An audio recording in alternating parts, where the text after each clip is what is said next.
Good morning friends, welcome to study with Neelam. I hope आप सभी लोग बहुत अच्छे होंगे।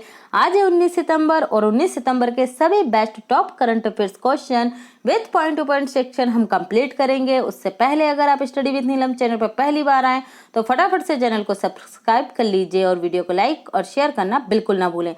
आप हमें ट्विटर, फेसबुक, इंस्टा पर फॉलो कर सकते हैं और पीडीएफ के लिए official Telegram channel study with Neelam को ज्वाइन कर सकते हैं। सभी का लिंक आपको डिस्क्रिप्शन बॉक्स में प्राप्त हो जाएगा और चैनल सब्सक्राइब करने के बाद बेल आइकन को प्रेस करना बिल्कुल ना भूलें। ऑल पर क्लिक करें जिससे आपको नोटिफिकेशन पहले प्राप्त हो। ओके, तो चलिए शुरू करते हैं आज का लेक्चर। हाल ही में जारी पहले इंडिया हैप्पीनेस रिपोर्ट 2020 में कौन सा राज्य शीर्ष पर रहा है? तो यहाँ पर हमारा राइट आंसर होगा पंजाब। देखिए, ये जो रिपोर्ट आई है ये 5 कैटेगरी में आई है। बड़े राज्य, छोटे राज्य, यूनियन टेरिटरी, कोविड-19 के सर्वाधिक प्रभाव वाले राज्य और कोविड-19 के सबसे कम प्रभाव वाले राज्य। ठीक है, तो इसकी जो ये पांचों कैटेगरियां हम इन्हें वन बाय वन करके देखते हैं। इस रिपोर्ट को तैयार किसने किया है? तो राजेश के पिलानी के द्वारा ये रिपोर्ट तैयार की गई है। मार्च से लेके जुलाई 2020 तक 16,950 लोगों पर यह सर्वे किया गया है और उसके बाद ये रिपोर्ट को तैयार किया गया है। तो इस राज्य में, बड़े राज्यों में पहले स्थान पर है आपका पंजाब, दूसरे स्थान पर है गुजरात और तीसरे स्थान पर है तेलंगाना, जो क्या है? हैप्पी हैं। ओके, और जो यूनियन टेरिटरी हैं छोटे राज्यों में, पहले हम देख लेते हैं छोटे राज्य। छोटे राज्यों में टॉप पर रहा है मिजोरम, सिक्किम और अरुणाचल प्रदेश। मिजोरम, सिक्किम और अरुणाचल प्रदेश, ये 3 टॉपर रहे हैं। यूनियन टेरिटरी की अगर हम बात करें तो यूनियन टेरिटरी में आपके आते हैं, यूनियन टेरिटरी में आएगा आपका अंडमान निकोबार, पांडिचेरी और लक्षद्वीप। अंडमान निकोबार, पांडिचेरी और लक्षद्वीप। और कोविड-19 के प्रभाव के बाद जो सबसे खराब स्थिति है, ठीक है, तो बड़े राज्यों में आपका आएगा महाराष्ट्र, फिर आएगा दिल्ली और देन आएगा हरियाणा। ठीक है, जहां पर क्या हुआ है? कोविड-19 का लोगों की खुशी पर सर्वाधिक प्रभाव पड़ा है। और कोविड-19 का लोगों की खुशी पर, लोगों के जीवन पर सबसे कम प्रभाव किन राज्यों में पड़ा है? तो यहाँ पर होगा आपका राइट आंसर मणिपुर, अंडमान और निकोबार एंड लक्षद्वीप। ओके, तो ये भी आप याद रखेंगे। क्लियर है? कोई डाउट? चलिए बढ़ते हैं अगले पॉइंट की तरफ।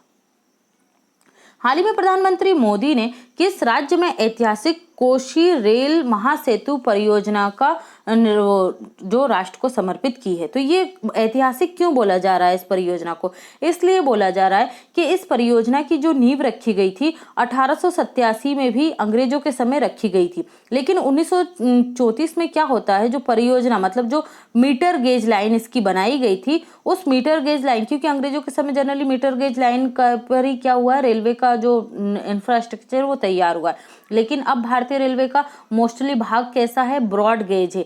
ये मीटर गेज और ब्रॉड गेज क्या होता है? 2 लाइनें जो होती हैं उनके बीच की दूरी को कहा जाता है। ओके, तो ये क्या हुआ था 1934 में? 8 मैग्नीट्यूड का क्या आता है? भूकंप आता है नेपाल और बिहार के क्षेत्र में, जिससे ये क्या होता है? रेल नेटवर्क उखड़ जाता है। ठीक है, खराब हो जाता है, पूरी तरीके से क्षतिग्रस्त हो जाता है। फिर 2003 में कोसी रेल महासेतु की नींव रखी जाती है, किसके द्वारा? अटल बिहारी वाजपेयी के द्वारा, और तब से यह बनना प्रारंभ होता है। तो 17 साल इसे लग जाते हैं बनने में। लेकिन इसको आपको जानकर आश्चर्य होगा कि इसका सर्वाधिक जो निर्माण है वो कोविड-19 के टाइम पीरियड में ही हुआ है। क्यों? क्योंकि रेलवे लाइनें क्या हुई? कम चली और इसी वक्त इसका निर्माण कार्य सर्वाधिक हुआ और इसे कंप्लीट किया गया है। इसकी लागत कितनी आई है? याद रखिएगा, लागत रही 516 करोड़ रुपए। कितनी? 516 करोड़ रुपए। और इस पुल की लंबाई कितनी है? ये देखिए, यहाँ पर एक आपको सड़क पुल दिख रहा है और दूसरा है रेल पुल। ठीक है, रेल पुल का निर्माण किया गया है और ये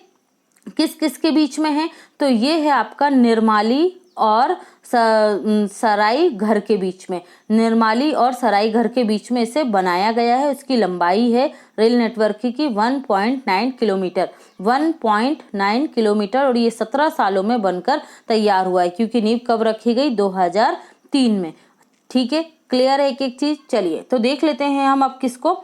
बिहार को। ये रही बिहार की लोकेशन और ये वाला जो बिहार का एरिया है, यहाँ पर उत्तर में, यहीं पर इस परियोजना का निर्माण किया गया है। राजधानी है पटना, राज्यपाल हैं फागू चौहान और यहाँ के मुख्यमंत्री जो हैं नीतीश कुमार हैं और चीफ जस्टिस कौन है? पटना हाई कोर्ट के संजय करोल है। मधुबनी पेंटिंग किस राज्य से संबंधित है? तो बिहार की, और बहुत ज्यादा फेमस है, एग्जाम का पार्ट बनती है, इसलिए याद कर लीजिएगा इसे।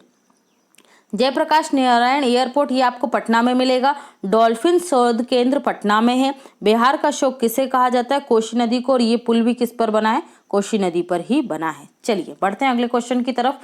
हाल ही में किस राज्य सरकार द्वारा आर्थिक स्पंदन ऋण वितरण कार्यक्रम प्रारंभ किया गया है? तो राइट आंसर होगा कर्नाटक सरकार के द्वारा।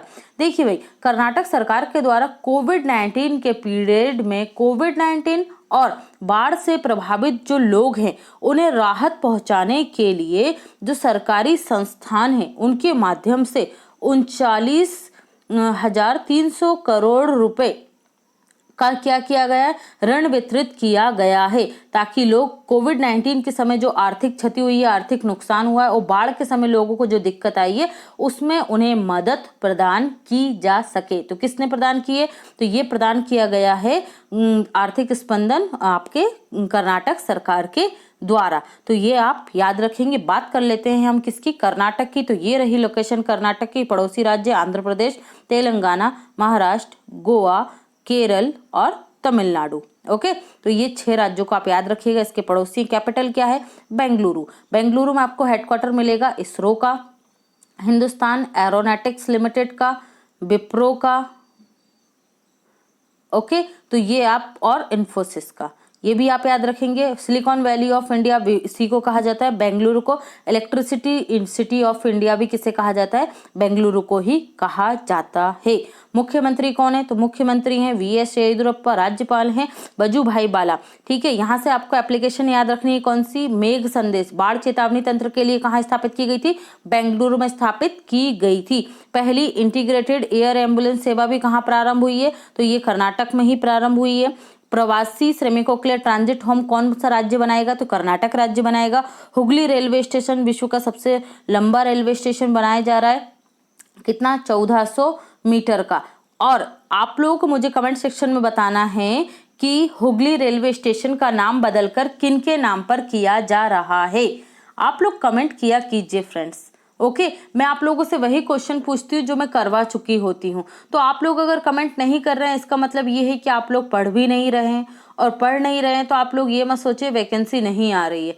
जब वैकेंसी आएंगी तो वो अचानक आएंगी और आपको तैयारी करने का टाइम नहीं मिलेगा। तो अपनी तैयारी को कंटिन्यू कीजिए और कमेंट करने में कोई कंजूसी मत कीजिए। ओके, आप कमेंट करेंगे तो आपको ही कॉन्फिडेंस बिल्डअप होगा।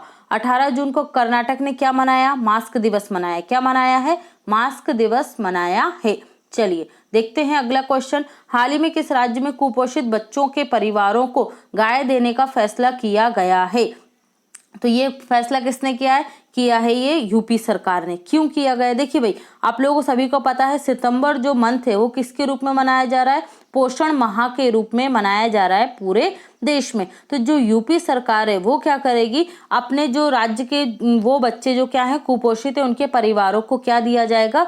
गाय वितरित की जाएगी। ओके, जिससे क्या होगा? बच्चों को क्या मिलेगा? पोषण मिलेगा, मतलब दूध प्राप्त होगा। जो निराश्रित, या इस योजना का पूरा नाम है मुख्यमंत्री निराश्रित योजना के तहत ही क्या दी जाएंगी?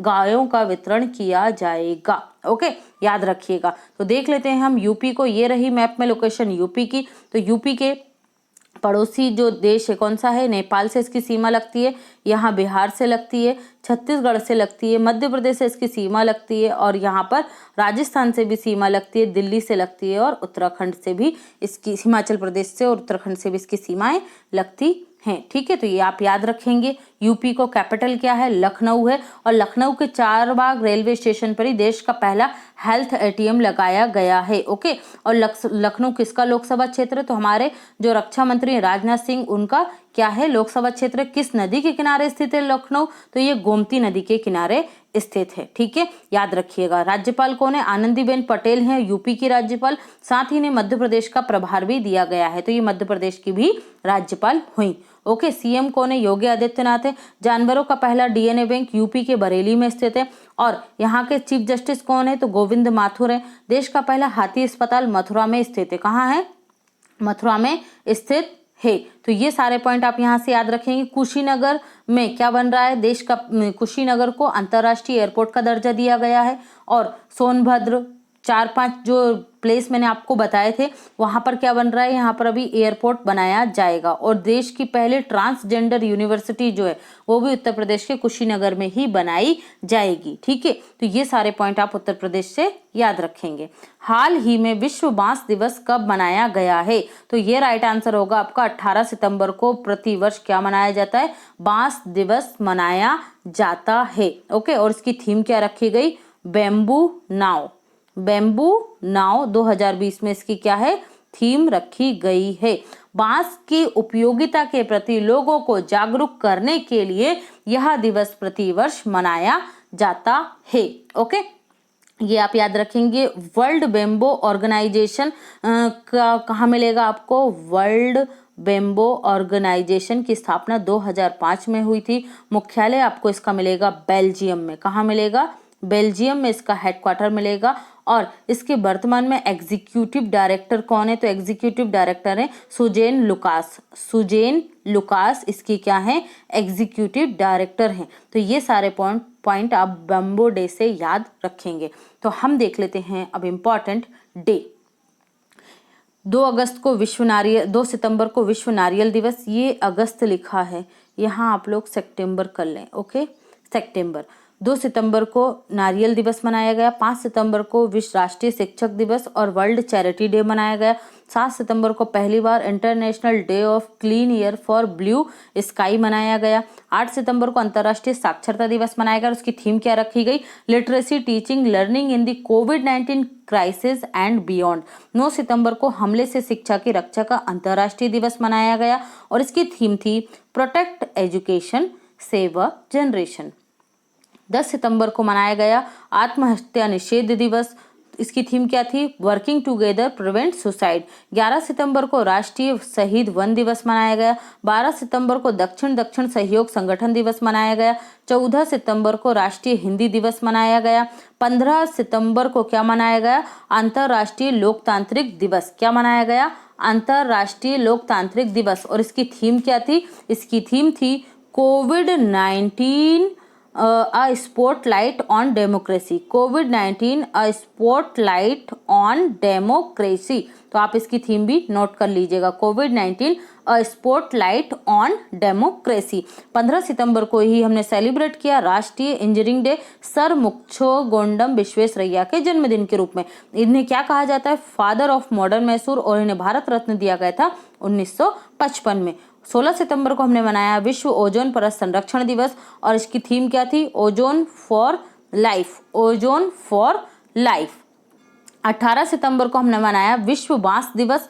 इसकी थीम क्या थी, बेम्बू नाव। 18 सितंबर को ही इंटरनेशनल इक्वल पे डे, ठीक है, समान वेतन का अधिकार। ठीक है, मतलब महिला और पुरुषों को काम के लिए क्या मिलना चाहिए, समान वेतन दिया जाना चाहिए जब वो एक जैसे कार्य कर रहे हैं तो।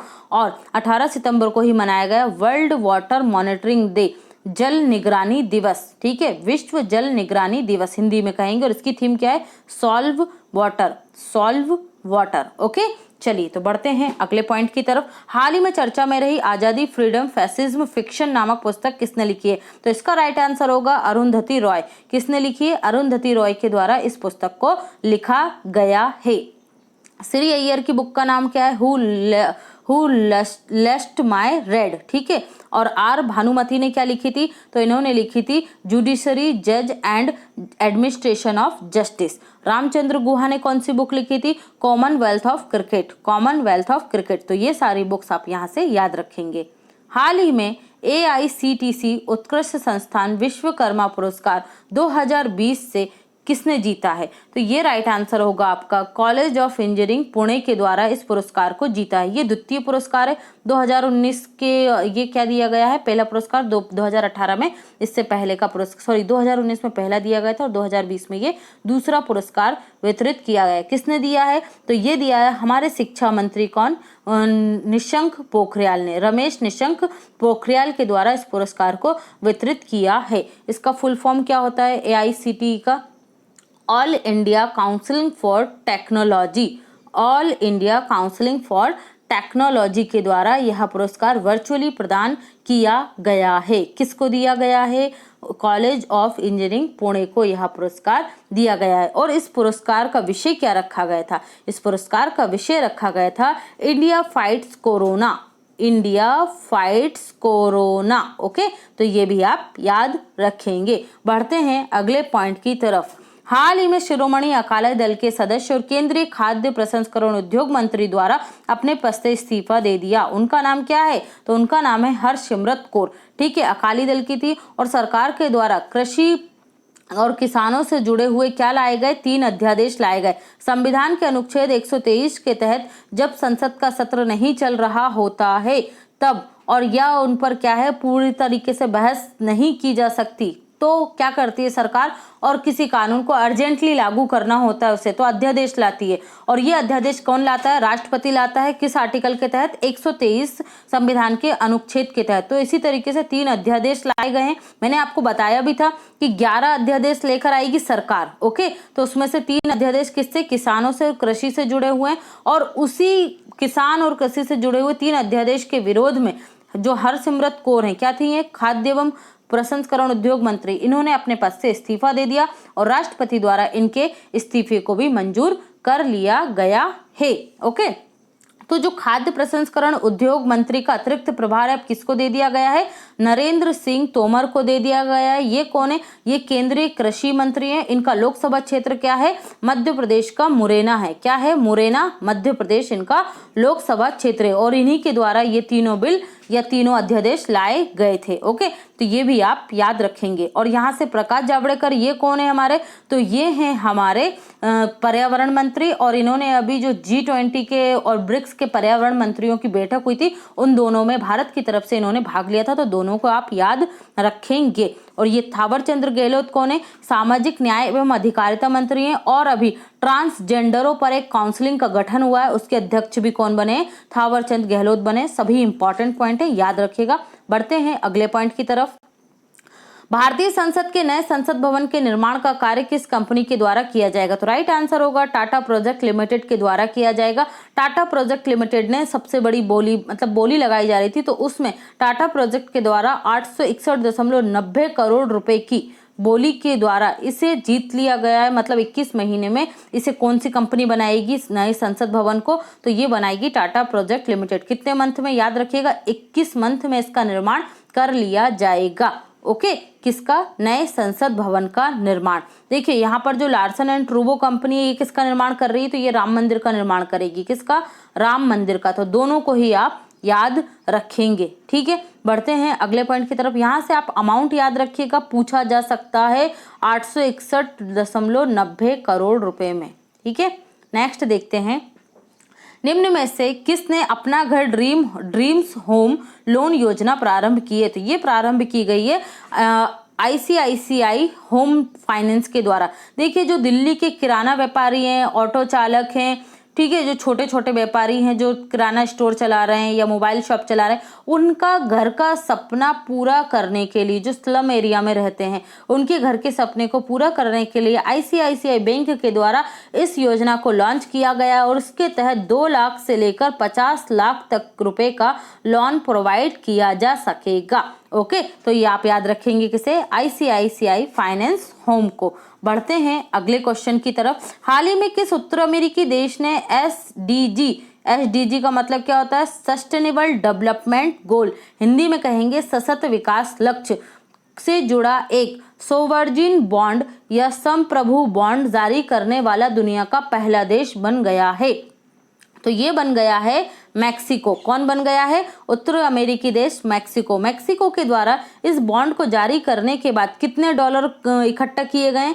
तो 890 मिलियन डॉलर मैक्सिको के द्वारा इस बॉन्ड के माध्यम से इकट्ठे किए गए हैं। देखिए भाई, ये सस्टेनेबल डेवलपमेंट गोल क्या है? UNO के द्वारा सभी देशों के लिए, विश्व के सभी देशों का एक टारगेट निश्चित किया गया है, सस्टेनेबल डेवलपमेंट गोल्स। ठीक है, मतलब गरीबी को कम करना है और खाद्य सुरक्षा बढ़ानी है, स्वास्थ्य स्तर को बढ़ाना है, शिक्षा स्तर को बढ़ाना है, ठीक है, जेंडर इक्वालिटी लेकर आना है।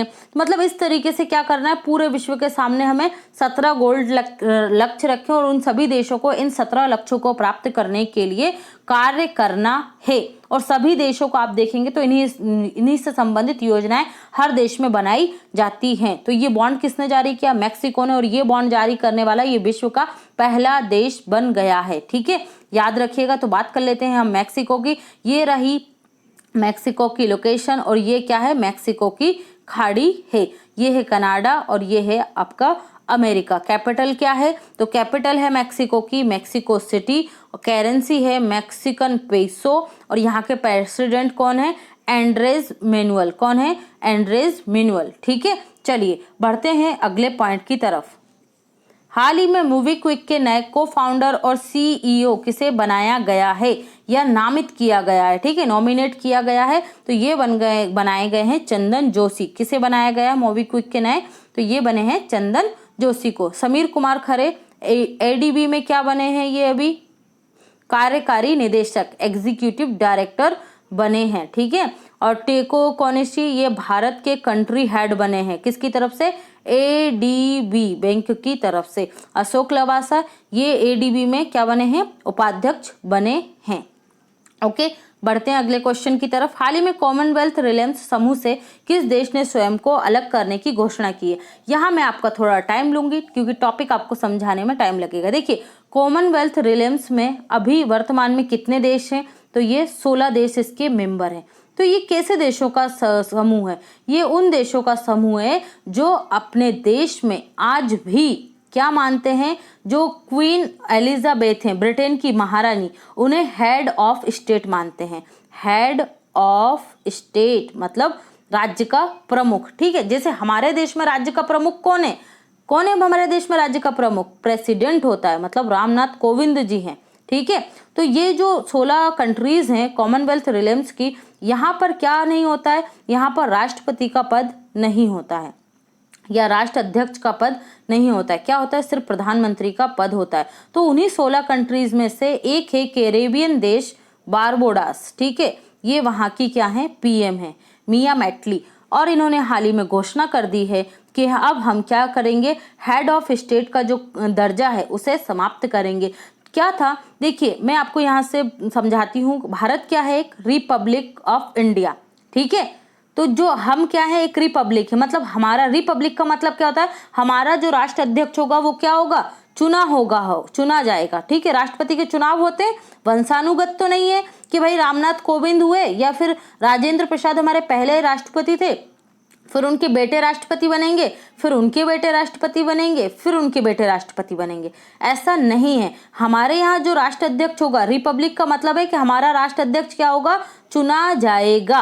और हम ब्रिटेन की जो अधीनता थी उसे पूर्णतः क्या कर चुके हैं? खारिज कर चुके हैं। यहाँ पर कॉमनवेल्थ नेशन अलग है और कॉमनवेल्थ रिलेम्स अलग है। कॉमनवेल्थ रिलेम्स में कोई राष्ट्र अध्यक्ष नहीं है। कौन कौन सी हैं? 16 देश हैं, जिसमें आपके बड़े देशों में अगर मैं नाम लूँ तो कनाडा है, कनाडा के बाद आपका ऑस्ट्रेलिया है। तो आपने देखा होगा कनाडा और ऑस्ट्रेलिया में राष्ट्रपति का पद नहीं है। क्या पद है? प्रधानमंत्री का ही पद है। और वो अपना राष्ट्रपति किसे मानते हैं? महारानी एलिजाबेथ को मानते हैं। कहाँ की हैं ये महारानी? ब्रिटेन की महारानी है, ठीक है। तो इन्होंने क्या कर दिया? अपना जो स्टेटस है वो हटा दिया है। किसने? बारबाडोस ने। अब ये क्या हो जाएगा? रिपब्लिक ऑफ द बारबाडोस कहलाएगा। Republic of the Barbados. जैसे ऑस्ट्रेलिया का जो फॉर्मली नेम है, ठीक है, वो क्या है आपका? तो ऑस्ट्रेलिया का फॉर्मली नेम है Commonwealth of Australia. Republic of Australia नहीं है, क्या है? कॉमनवेल्थ ऑफ ऑस्ट्रेलिया है। जबकि हमारा क्या है? रिपब्लिक ऑफ इंडिया है, ठीक है, भारतीय गणराज्य। तो ये आप समझ गए होंगे कॉमनवेल्थ रिलेम्स का। और तो ये यहाँ से क्या कर रहा है? बारबाडोस अपना नाम वापस ले रहा है, ठीक है। तो अब हम देख लेते हैं यहाँ पर बारबाडोस की लोकेशन। ये देखिए, ये है साउथ अमेरिका और यहाँ पर है नॉर्थ अमेरिका। भी हमने देखी किसकी लोकेशन? मैक्सिको की लोकेशन। तो ये मैक्सिको है और यहाँ पर जो मैक्सिको और दक्षिण अमेरिका के बीच में ये वाला क्षेत्र पाया जाता है, इसे क्या बोलते हैं? कैरेबियन सागर, ठीक है। कैरेबियन सागर का ही देश है कौन सा? बारबाडोस। ये आप लोकेशन देख रहे हैं, छोटा सा द्वीपीय देश है, ठीक है। कैपिटल क्या है? ब्रिजटाउन यहाँ की कैपिटल है। करेंसी है बारबेडियन डॉलर और यहाँ के पीएम कौन है? मिया मैटली। तो अब ये अपना जो इसका वो आ रहा है स्वतंत्रता दिवस, ठीक है, नवंबर में, तो नवंबर 2020 से ये क्या कर देंगे? स्वयं को रिपब्लिक ऑफ बारबाडोस घोषित कर देंगे। तो ये आप याद रखेंगे। यहाँ से आपने सुना होगा, देखिए यहाँ से एक कंट्री, एक टीम आती है, कौन सी? West Indies. क्या आपने कभी वेस्ट इंडीज देश का नाम सुना है? नहीं। ये जो कैरिबियन छोटे छोटे वो हैं देश, इन सभी ने मिलकर स्वयं की, यहाँ से जो अच्छे अच्छे खिलाड़ी मिलते हैं, इनकी एक खुद की टीम बनाई है। उसका नाम क्या है? वेस्ट इंडीज है। और उसी वेस्ट इंडीज की खिलाड़ियों को हम क्रिकेट टीम में देखते हैं। ये कोई एक देश नहीं है, देशों का, छोटे छोटे द्वीपीय देशों का समूह है, ठीक है। तो उन्हीं के खिलाड़ी हैं, जैसे जर्डन होल्डर जो यहाँ के हैं, वो क्या है? क्रिकेट कैप्टन है। किसके? वेस्ट इंडीज क्रिकेट टीम के, ठीक है। इसी तरीके से बहुत सारे जो यहाँ के खिलाड़ी हैं, उनका नाम आप लोगों ने देखा होगा, ठीक है। तो ये आप याद रखेंगे, जैसे साई होप, कार्लोस ब्रेथवेन, ठीक है, केमर रॉच, ये क्या है? यहाँ के क्रिकेट खिलाड़ी हैं। समझ गए आप लोग? चलिए, तो मैंने आपको ये दिखा दिया है कैरेबियन सी, फिर भी बड़ी लोकेशन में देख लीजिए। ये नॉर्थ अमेरिका, ये साउथ अमेरिका, और यहाँ पर जो ये द्वीपीय देश दिख रहे हैं, ये क्या है? कैरेबियन द्वीपीय समूह है। और यहाँ पर ये देख लीजिए, बड़े मैप में भी यहाँ पर आपको ये दिखाई दे रहा है, सभी द्वीपीय समूह है। और यहाँ पर बारबाडोस, ये रहा बारबाडोस, ठीक है। समझ में आ गया होगा आपको। अगर आपके पास कोई मैप है तो उसको उठाकर देखिएगा, एटलस को, तो आपको समझ में और अच्छे से आएगा। चलिए, पॉइंट टू पॉइंट सेक्शन देखते हैं। Development bank, Asian development bank के कंट्री डायरेक्टर कौन बने? टेको कोनेशी बने। हाल ही में जम्मू कश्मीर के छात्रों की छात्रवृत्ति की राशि 5,000 से बढ़ाकर केंद्र सरकार ने कितनी कर दी है? 50,000 कर दी है, ठीक है, जिससे उनकी आर्थिक स्थिति भी अच्छी हो और डेवलपमेंट भी हो। चीन से अमेरिका के राजदूत को हटा दिया गया। कौन है चीन से हट गए हैं? जो टेरी बैडस्टैन। कौन है? टेरी बैडस्टैन। बिहार के दरभंगा जिले में एम्स की स्थापना की जाएगी। कहाँ पर है ये? और पहला कहाँ पर है? पटना में है, ठीक है, एम्स। ये भी याद रखेंगे आप लोग। डेवलपमेंट ये हम कंप्लीट कर चुके हैं। अब हम आगे देखते हैं। चीन से अमेरिका के राजदूत टेरी बैडस्टैन ने क्या कर दिया है? इस्तीफा दे दिया है। ओके, बिहार के दरभंगा में क्या खुलेगा? नया एम्स खुलेगा। और बिहार में ऑलरेडी कहाँ पर है एक एम्स? पटना में है। भारत सरकार सार्वजनिक क्षेत्र के बैंकों को 20,000 करोड़ रुपए क्या करेगी? निवेश करेगी। क्यों? क्योंकि बैंकों का एनपीए बढ़ता जा रहा है, नॉन परफॉर्मिंग एसेट्स। G20 देशों के श्रम और रोजगार मंत्रियों की वर्चुअली मतलब ऑनलाइन जो बैठक हुई है, उसमें भारत की तरफ से किसने हिस्सा लिया है? संतोष गंगवार ने हिस्सा लिया है, ठीक है। सामाजिक कार्यकर्ता और आर्य समाज के नेता स्वामी अग्निवेश का क्या हो गया है? हाल ही में निधन हो गया है। हाल ही में नेशनल इंफ्रास्ट्रक्चर सेंटर NIC के लगभग 100 कंप्यूटर और पर साइबर अटैक कहां से हुआ है? बेंगलुरु के कंपनी द्वारा किया गया है। जबलपुर में 155 mm सारंग गन की सफल टेस्टिंग की गई है। यह 39 किलोमीटर दूर के टारगेट को भेद सकती है। याद रखिएगा, सारंग क्या है? एक गन है। BCCI द्वारा भारतीय क्रिकेटरों को बायो बबल तोड़ने पर कड़ी चेतावनी दी गई। क्या हो रहा है? 19 सितंबर से IPL शुरू हो रहे हैं अबू धाबी में। तो एक ऐसा बबल होता है, उसमें क्या रहेंगे? खिलाड़ी खड़े रहेंगे, ठीक है। और उसी बबल्स में क्या करना है? उन्हें सारे करना है, मतलब उन्हें इसका पालन करना है ताकि सोशल डिस्टेंसिंग मेंटेन हो सके, ठीक है। चलिए नेक्स्ट देख लेते हैं। प्रवासी राहत ऐप मित्र यूपी सरकार द्वारा लॉन्च किया गया। बाल श्रमिक विद्या योजना यूपी सरकार लेकर आई थी बाल बच्चों के लिए जो बाल श्रम में जुड़े थे, उनकी एजुकेशन के लिए। केम्पेगौड़ा एयरपोर्ट कहाँ मिलेगा आपको? कर्नाटक में। इसे ही क्या कहा जाता है? बेंगलुरु एयरपोर्ट कहा जाता है। इसे मिला है स्काई ट्रैप अवार्ड। स्वदेशी aviation weather monitoring system runway के दोनों ओर किसने लगाई है? तो ये केम्पेगौड़ा एयरपोर्ट ने लगाई है। पहला एयरपोर्ट है ये देश का। स्मार्ट ऑटोमेटिक इरिगेशन सिस्टम भी किसने लगाया है? केम्पेगौड़ा एयरपोर्ट पर लगाया। और ये भी पहला एयरपोर्ट बना है देश का। कोरोना ऐप कर्नाटक सरकार द्वारा लॉन्च किया गया था। जन सेवक योजना भी कर्नाटक सरकार ने लॉन्च की थी। नमस्ते ओवर हैंडशेक अभियान भी कर्नाटक सरकार ने कोविड-19 से बचने के लिए सोशल डिस्टेंसिंग के लिए प्रारंभ किया था। केगा न्यूक्लियर पावर प्लांट आपको कर्नाटक में मिलेगा। Bandipur national park, Anshi national park, Bannerghatta national park, Nagarhole national park सभी मिलेंगे आपको KRT कर्नाटक में। संजीवनी एप्लीकेशन बिहार सरकार द्वारा लॉन्च की गई थी कोविड-19 के प्रसार को रोकने के लिए। इंद्रवज्र एप्लीकेशन बिजली गिरने की चेतावनी के लिए जारी की गई थी बिहार सरकार के द्वारा। खगड़िया जिले के तेलिहार गांव में गरीब कल्याण रोजगार अभियान योजना प्रधानमंत्री मोदी द्वारा प्रारंभ की गई थी। भागलपुर राज्य का पहला पछुआ पुनर्वास केंद्र है कहां पर? बिहार में। विक्रमशिला गैंगटेक डॉल्फिन प्रजनन अभ्यारण्य कहां पर मिलेगा आपको? ये बिहार में मिलेगा। बिहार दिवस 22 मार्च को मनाया जाता है। 22 मार्च को जल दिवस मनाया जाता है। वाल्मीकि नेशनल पार्क एकमात्र नेशनल पार्क बिहार में मिलेगा। कैमूर अभ्यारण्य और राजगीर अभ्यारण्य ये कहाँ मिलेंगे आपको? बिहार राज्य में मिलेंगे। Vivek Ranjan Agnihotri Indian Council for Culture Relation के नए कल्चर रिप्रेजेंटेटिव या सांस्कृतिक प्रतिनिधित्व बने हैं। आर भानुमति की बुक का नाम क्या है? जुडिशरी जजेस and administration of justice Commonwealth of cricket Ramachandra Guha की पुस्तक है। Who painted my lust red R Sree Iyer की पुस्तक है। मेजर ध्यानचंद विजय पथ योजना उत्तर प्रदेश सरकार द्वारा खिलाड़ियों के गांवों तक सड़कें बनाने के लिए प्रारंभ की गई। 11 खिलाड़ी इसमें शामिल थे, जैसे आपके मोहम्मद कैफ है ना। मांडुआडीह रेलवे स्टेशन का नाम बनारस रेलवे स्टेशन कर दिया गया है। नवीन क्षत्रिय रोजगार छतरी योजना यूपी सरकार द्वारा लॉन्च की गई थी। कुशीनगर एयरपोर्ट को इंटरनेशनल एयरपोर्ट का दर्जा दिया गया है। देश की पहली ट्रांसजेंडर यूनिवर्सिटी कुशीनगर उत्तर प्रदेश में बनेगी। मनरेगा योजना के तहत सर्वाधिक रोजगार देने वाला राज्य उत्तर प्रदेश है। जियो टेक कम्युनिटी किचन गूगल के साथ मिलकर प्रारंभ करने वाला पहला राज्य यूपी है। वर्चुअल कोर्ट के माध्यम से सुनवाई करने वाला पहला राज्य भी उत्तर प्रदेश है। आज का क्वेश्चन है आपका, हाल ही में ग्लोबल सिटी इंडेक्स 2020 में टॉप पर कौन सा शहर रहा है? ओके, कमेंट सेक्शन में आंसर जरूर कीजिएगा, अदरवाइज आपको 24 घंटे में आंसर प्राप्त हो जाएगा कमेंट सेक्शन में ही। ओके फ्रेंड्स, और वीडियो अगर पसंद आई तो लाइक करने में कंजूसी ना करें। Thanks for watching, have a great day and take care.